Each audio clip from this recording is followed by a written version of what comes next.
Hey, this is Elizabeth from Silvernest Homeschooling, and this is real life tips and hints for homeschooling. Been homeschooling for 11 years now. I've got 4 kids. The youngest is actually 11 and the oldest is 17, so we're on our senior year.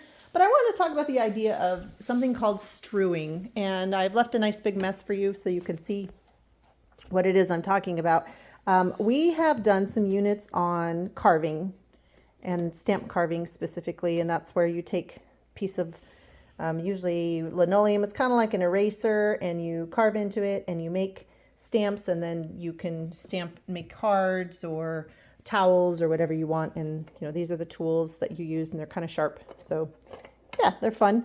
But yesterday I got them out to work on a project, and I just left them out.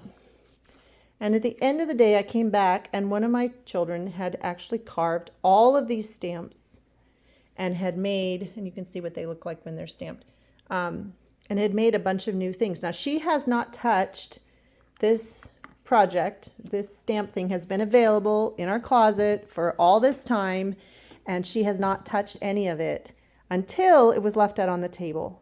And she knew she had the freedom to just walk up and start working.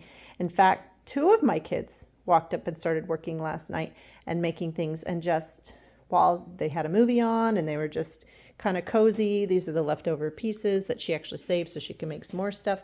But that idea of strewing is when you leave things around the house out so that you can inspire your kids to interact with them.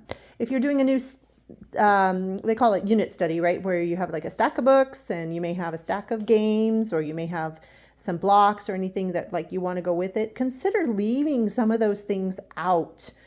Maybe rotating things so that they see that and they can get inspired and do learning on their own, even without you sitting down and saying, okay, here's a lesson.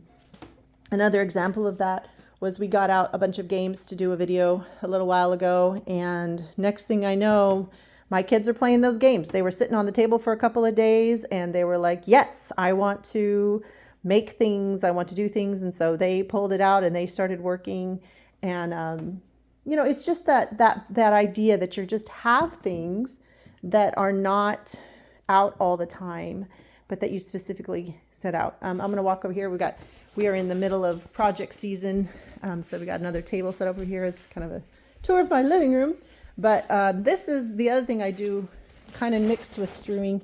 I actually keep a lot of the books that we're studying and a lot of the library books here in the living room, because they're more likely to grab something if it's right here ready to go. So I'll even, this book, we just got it this week, found it at a free library and traded out for a different book.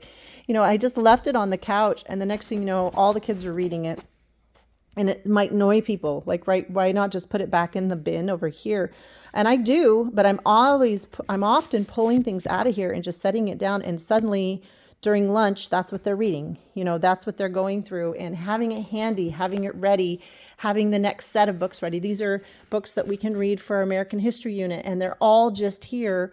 And when my child needs the next one, I just pull it out, hand it to them. And if we get through a season and they haven't read from that section, then I just know that we just didn't get to it, right?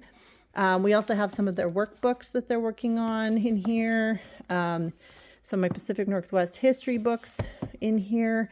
And then some inspirational stuff, like maybe they want to do some storytelling. It's in here. Now, I highly recommend, I do this regularly, go through and going, okay, this needs to go back to the library. And, okay, you need to read this book today, or it's overdue, that kind of stuff. But having things out and available, they will interact with it. And then after a while, we get blind to the things in front of us, and we have to put them away and start over. But it's funny to me how many things that if you just leave them out, strew them around the house like little tiny gifts. This is another example of this pile of rocks somebody gave us. Some we collected and some we found polished. And I just put them out here one day. And then, of course, the very day I put them out, my daughter was over here playing with the rocks and picking out her favorites and moving them around and using them and then putting them back and playing with them. Don't feel sorry for my plant. It is, sorry. If you love plants, bless you, bless you, bless you. Plants are not my forte. I always say I'm raising kids, not plants. Maybe when my kids are out, then I'll start raising plants. But Yeah, so just something to consider if you're gonna homeschool with any age. Consider strewing, consider leaving things out, moving them around, changing them out, and watch the natural learning process. The curiosity of kids and young people is fantastic. Anyway, I hope that's helpful. I hope you have a fantastic day. I'm going off to work on some more stuff with the kids, but I hope that you can get some great ideas from hanging out with us on Silvernest.